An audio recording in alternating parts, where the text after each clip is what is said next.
everyone, my name is Will, and I will be your host in talking about a Twilight camp. Do you need to run a Twilight camp but don't know where to start? Maybe you don't know what kind of activities to do or how to invite your participants? Well, you've come to the right place. In this video, we will be talking about how to run a Twilight camp, all the materials that you'll need, everything. So, let's get into it. But first of all, what is a Twilight camp? Twilight camps are similar to the concept of Parents' Night Out, where parents drop off their kids at an event for the evening. These events usually have activities, food, and drinks.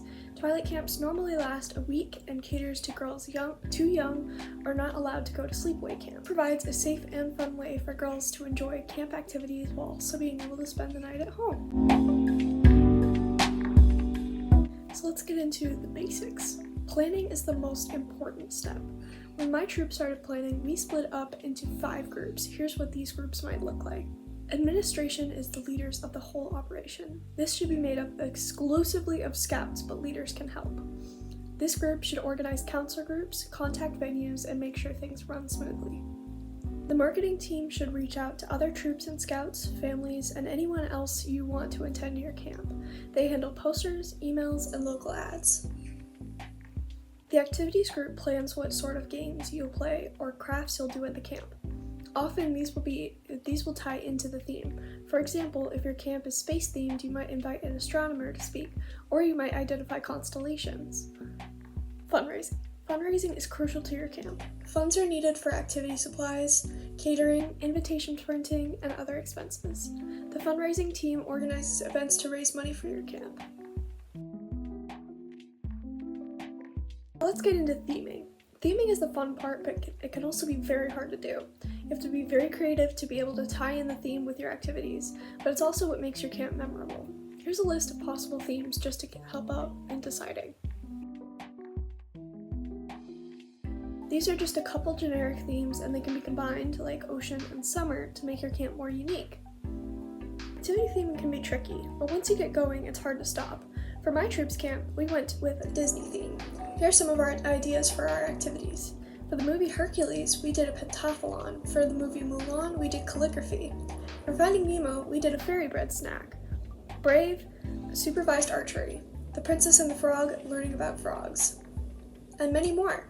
Try to think about your subject and what things tie into that, even loosely. For example, Finding Nemo takes place in Australia, and fairy bread comes from Australia. Pictures can also be a big help, but make sure to ask your leaders if you can use online resources. It is day 2 of filming. My hair's messy. Let's get into it. Okay, so you've got your theme, but how will you invite people to your awesome new camp? First, you'll want to start with making your invitations. This can be done on Canva with one of their free templates, or you can start from scratch. This invite should include your leader's contact information, the date and time, venue address, and catering information. You may want to have catering at your camp. This can be as simple as buying a lot of snacks, but it could also mean calling your local pizzeria and getting dozens of pizzas. If you're taking either of these routes, budgeting is very important. All of these costs add up very quickly, which ties back into fundraising. Always check with your attendees for any allergies or dietary restrictions, and make sure you have alternate options for them. Scheduling. A schedule can be very important to keep your camp running smoothly. Rotations are the easiest way to keep things going, but these can get convoluted pretty quickly. It's best to have a set amount of time per station, but it's also helpful to have give your counselors access to a schedule. Here's what that may look like. This is just one format you can use. It's best to divide your groups up evenly. Usually with my troop, we did 2 counselors per group. Usually these groups were of 1 or 2 troops of attendees, but if you have a larger group of counselors with a small group of attendees, you might want to have less counselors and more teams of, say, administrators or people running each individual station. Conclusion. Twilight camps require meticulous planning, but if you organize correctly, things can run smoothly and you can make so many great memories with your friends. Some of my troop's best memories are from camps we've run, and we hope your troop has an amazing experience.